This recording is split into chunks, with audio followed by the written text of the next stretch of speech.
New Thinking Aloud is presented by the California Institute for Human Science, Mind, Body, Spirit University, a leader in fully accredited in-person and online U.S. college degree programs in the topics we cover here. Visit their website at cihs.edu.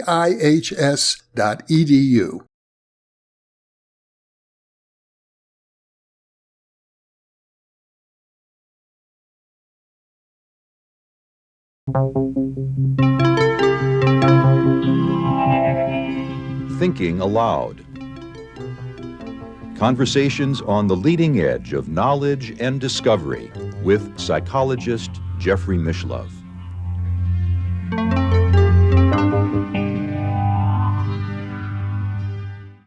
Hello and welcome. I'm Jeffrey Mishlove.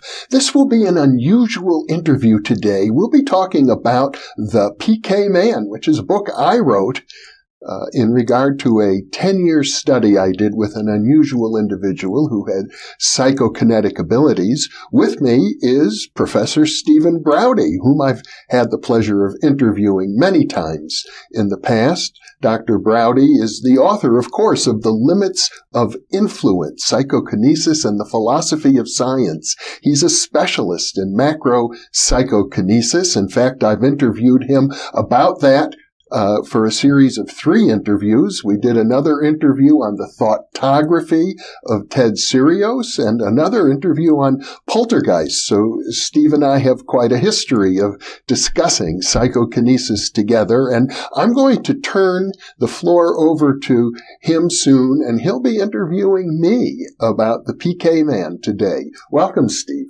Thanks, Jeff. Good to be here again. It's a pleasure to be with you, and you have a question for me? I do. I mean, the case of the PK Man is so remarkable. It covers so many of the topics that you and I have discussed privately and also in the series. The limits of psychic functioning, the dark side of psi, the fear of psi, and many others. So why don't you at least begin by introducing the case of the PK Man? Well, Ted Owens is a person whom I met back in 1976. At the time, I was attending a convention of the Parapsychological Association and another convention of the Parascience Foundation at the University of London that summer. And he had been invited to give a presentation to that organization because a little news clip about his work had appeared in Psychic magazine that he had ended a drought in California, and there was a drought in London at the time. The drought was so bad that my friends with whom I was saying said, you could get your picture on the front page of the London Times if you just walk down Piccadilly Circus carrying an umbrella. It'll seem so strange. Nobody will believe it. And they'll take your picture and put it in the newspaper. They were bringing trucks of water to some of the cities around London. That was their only access to water. And when Ted Owens arrived in London on that occasion, it began to rain and pour. There were power blackouts, and the drought was declared over almost immediately and suddenly in a surprising way. Well, this was characteristic of Ted Owens. He had a penchant for he believed he could cause through some combination of psychokinetic abilities and his contacts with entities associated with other dimensions or with UFOs. He would cause or produce these kinds of large-scale phenomena. He had been a research associate with J.B. Rhine at the Duke Parapsychology Laboratory in the 1940s, so he knew about psychokinesis, and he felt that his unique contribution was that it was just as easy to control large-scale phenomena like the weather as it was to control the fall of dice, which was the sort of thing Rhine was studying at the time. Well, now there are several things going on here. One has to do with who was actually making the phenomena occur, assuming that there was really some causal connection between Ted and the phenomena that he reported or predicted or whatever was going on. On one hand, he's often said it was he who was doing these things. Right. On the other hand, he said it was space intelligences who was doing these. I mean, what's your take on that?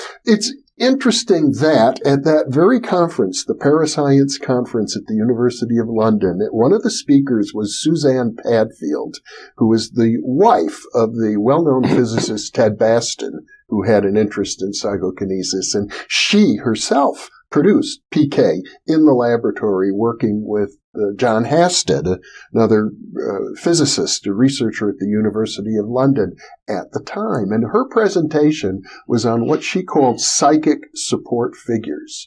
She said that, originally she thought the PK that she produced was the result of her spirit guides. And then she said eventually she learned to take responsibility for it herself. She felt that these psychic support figures were something of a psychological crutch, and that she no longer needed that. Ted Owens believed in the early days of his PK work that this was nature, that he was somehow in touch with nature with a capital N. And I'm inclined to like Suzanne Padfield's analysis. I like the idea that maybe it really was all coming out of his mind. But I will say this, some of the things that he did included the production of UFO phenomenon.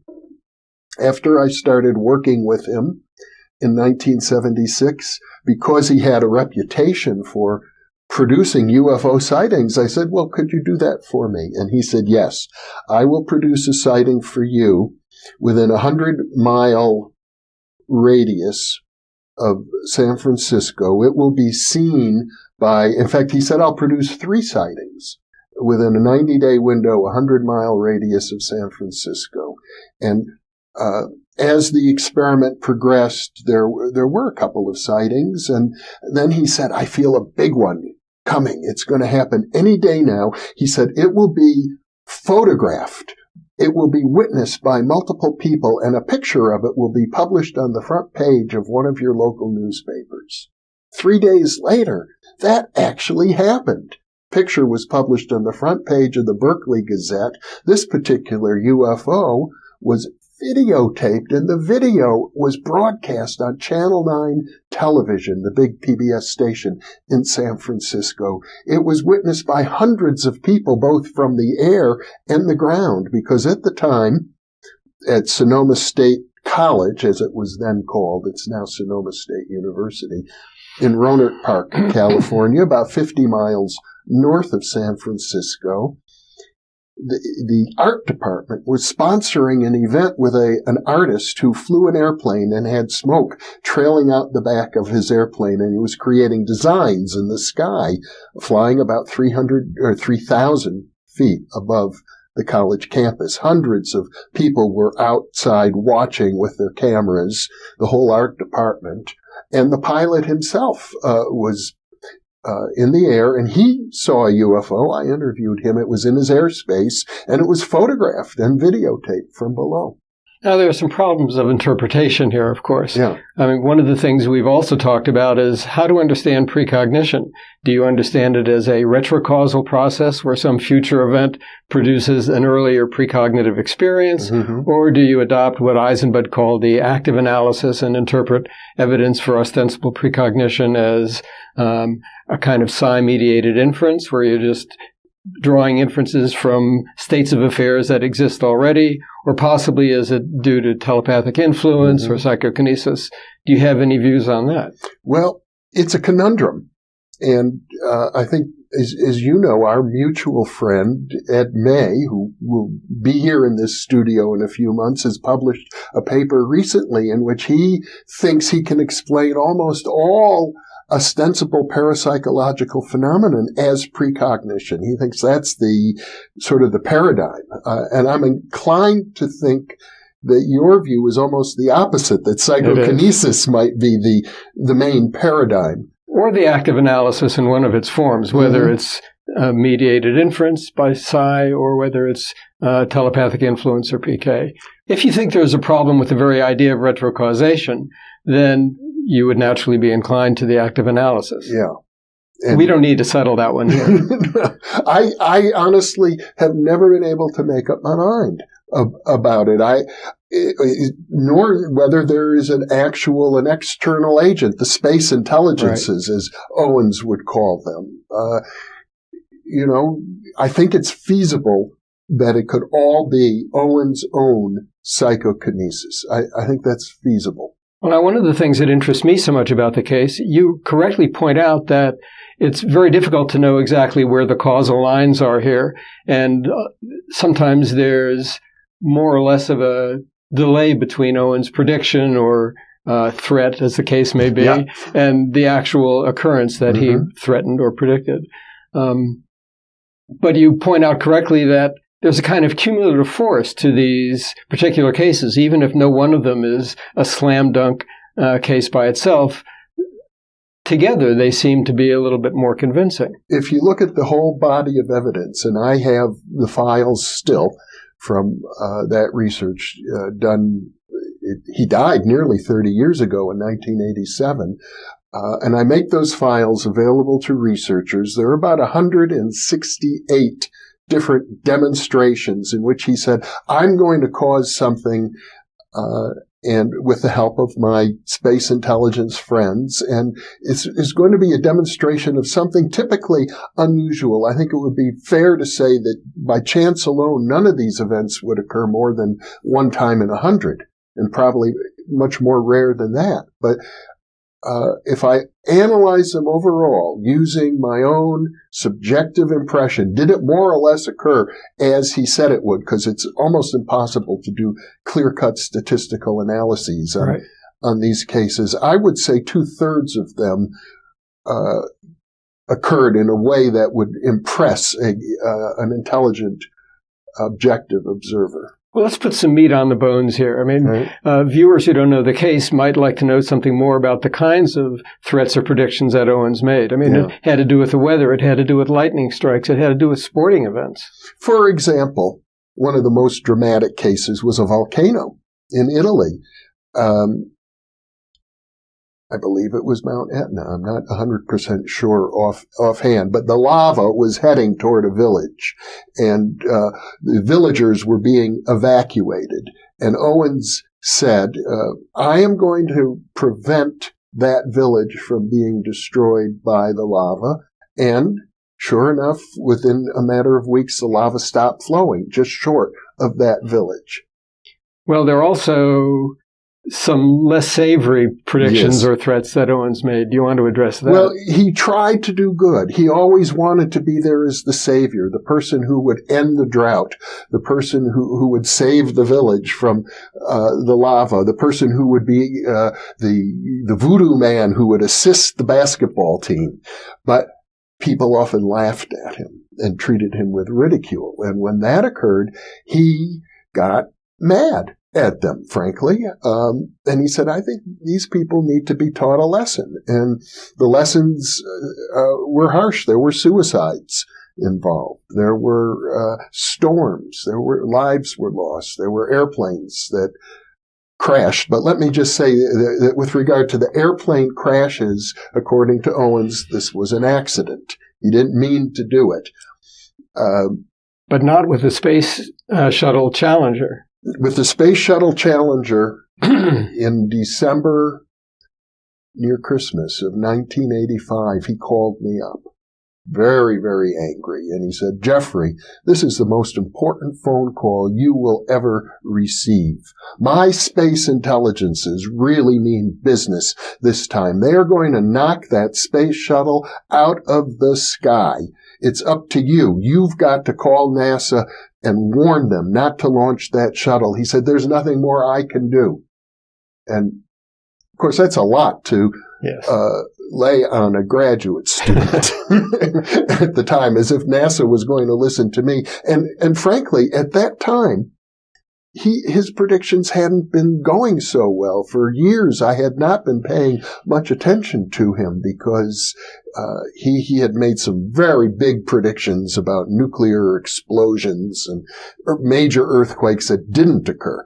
So when he called me up about the space shuttle, the Challenger, I paid little attention to him. And it was only about 2 weeks later when it did in fact explode. And of course, according to the researchers, the explosion occurred for well-known reasons concerning an O-ring and improper quality control and so on. But that event really happened, and it caused me to think to myself, I've got to take him more seriously. I can't just ignore this man. He's an incredible research opportunity. He might represent the most significant parapsychological find in history.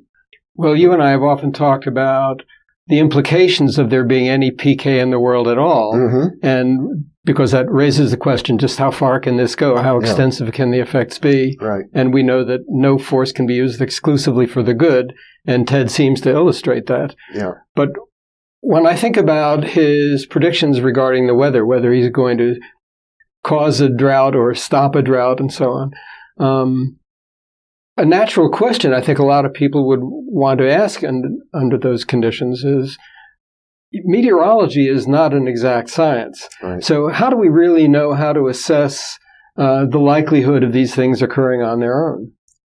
It's almost impossible. I think your arguments about the limitations of the experimental method in parapsychology are particularly applicable here, and a journalistic approach or a crime investigator approach seems to make more sense to me in these instances. It does to me as well. Mm-hmm. Do you want to say something about Ted's relationship to sporting events? Well, he liked to get drunk, as a matter of fact. He'd sit down and polish off a bottle of scotch and have 2 or 3 TVs on at one time. And his goal was to cause football teams, basketball teams, typically to fumble the ball. He said he was much better at doing that than in getting them to throw perfect passes or make perfect shots from a distance. So it was like he would cause poltergeist type effects to go on. And often the demonstrations that he produced were accompanied by mysterious poltergeist-like effects, not just with sporting teams, but because he was being ignored by the U.S. government, and he wanted nothing more than to have scientists and government officials take him seriously so that his abilities could be harnessed for the good. But when that didn't happen, he'd say, well, I'm going to attack. I'm going to demonstrate in a negative way to convince you. And he tried to interfere with naval exercises. And there were reports of poltergeist-like events taking place on warships during naval exercises, as well as NASA launches. Now, you waited some time before you actually published the book, The PK Man.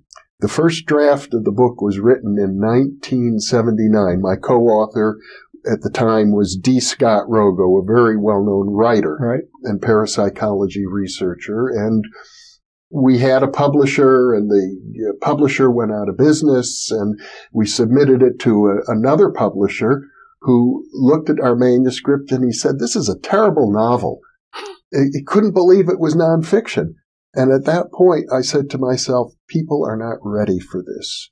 And I let that manuscript sit in my basement for 20 years until 1999, when I had the thought that maybe there was enough sophistication and evolution in cultural ideas about parapsychology that there would be a market for this book. And there was a small market. It's hasn't been a blockbuster. Most people are still either unwilling to believe any of it could be true, or for the people who do believe it's real, they think this is scary and I want nothing to do with it. In the 16 years since the book was published, have your views evolved about the case? I wish I could say they had, Steve, but it's still a conundrum, whether it's or the extent to which precognition, psychokinesis, and some kind of active external entity like the space intelligences are it just is all, in my mind, they're mixed together. I suppose the most evolved view I could state at this point is that these 3 approaches are somehow inextricably intertwined with each other. But you do assign responsibility to Ted Owens for the phenomena, moral responsibility, do you not? I tend to. I mean, for example, with this Challenger explosion, he tried to maintain it. He had nothing to do with it. And I'm inclined to think that he probably didn't. I don't believe he willed an accident in that space shuttle. I think that might have been more of a precognition. But when he caused the drought in Florida after relieving Florida of a drought, that was retributive, wasn't it? Yeah, now that's a fascinating case because he was invited by a journalist, Wayne Grover, a freelancer, who had an association with the National Enquirer to end a drought. And he said he would, and it ended right on schedule, and the National Enquirer refused to run the story. And he said, well, I'll have to bring the drought back. And at the same time, he said, furthermore, I'm going to punish Florida with a hurricane. And out of nowhere comes this big storm, Hurricane David. It soon rose to Category 5 status. It caused incredible damage in the Isle of Dominica in the Caribbean, and then it headed to Florida. And Wayne Grover said to Ted Owens, look, you cannot allow this hurricane to hit Florida. It's a Category 5. Hundreds of people will be killed. And so Owens said, okay, I will prevent it from hitting Florida at full force. And mysteriously, according to the newspaper accounts, this Category 5 hurricane, which did hit Florida, diminished in power. It was only a Category 2 by the time it hit landfall in Florida. One of the interesting things you mentioned in the book has to do with the lingering effect of some of Ted's apparent influence. Do you want to mention that? Yes, because parapsychologists, particularly Graham Watkins, doing healing studies with mice, observed that once a talented PK subject attempted to influence the mice in a particular location, the effects seemed to linger long after. And I thought that effect was occurring in an example where Ted Owens had a friend at the Chesapeake Bay, where there are many naval installations. There was a radar installation, and he knew the radar operator, and he got let in late at night, unofficially, and he said, let me see what I can do with this radar. And there were many, you know how a radar screen goes, and he began creating all kinds of mysterious blips on the radar screen. The radar operator, a fellow named Richardson, signed an affidavit saying, yes, Ted Owens came, and he said he could influence the radar, and we saw many strange things on the radar screen. Well, within several weeks of that event, at least 2 airplanes crashed in the Chesapeake Bay. And there's more to the story because at that time, back in the 1970s, Owens was working with a famous science fiction and science writer named Otto Binder, actually the man who created the Shazam comic strip. And Otto Binder published 4 articles in Saga magazine about Ted Owens, including this story about the plane crashes in the Chesapeake Bay.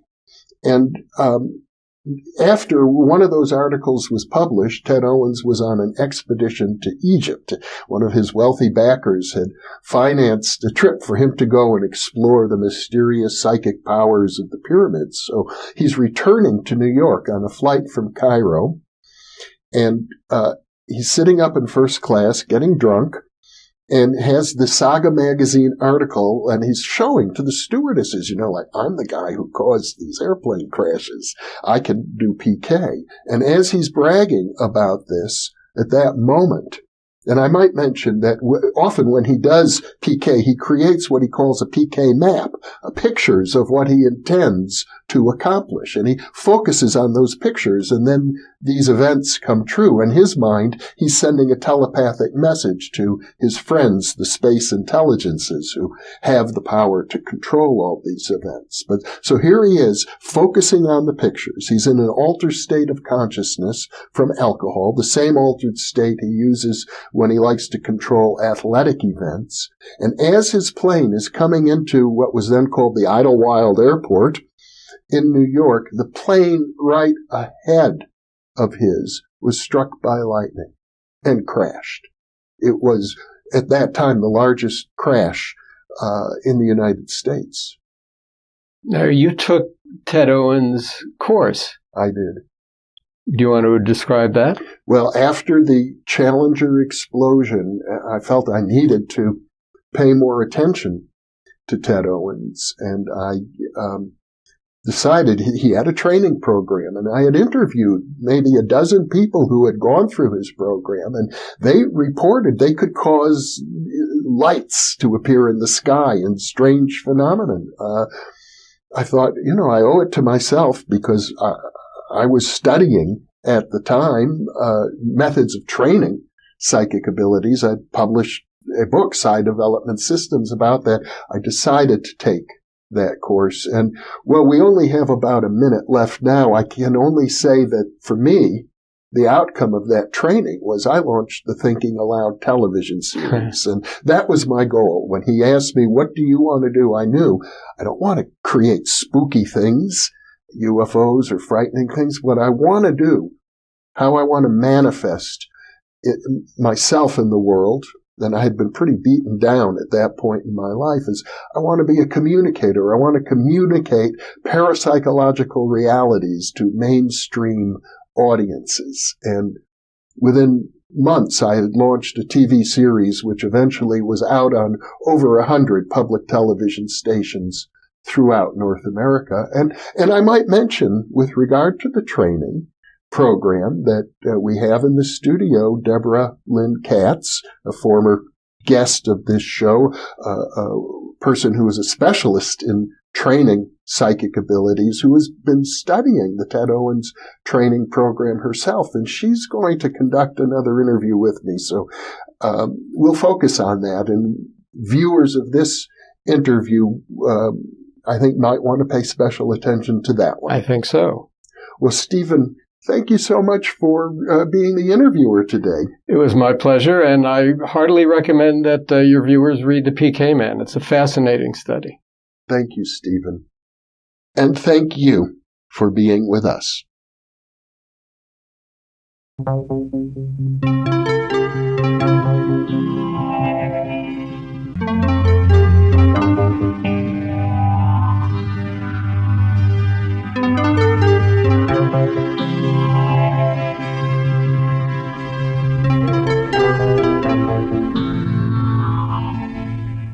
Book 3 in the new Thinking Aloud dialogue series is UFOs and UAP, Are We Really Alone? Now available on Amazon. You can now download a free PDF copy of issue 7 of the new Thinking Aloud magazine, or order a beautiful printed copy.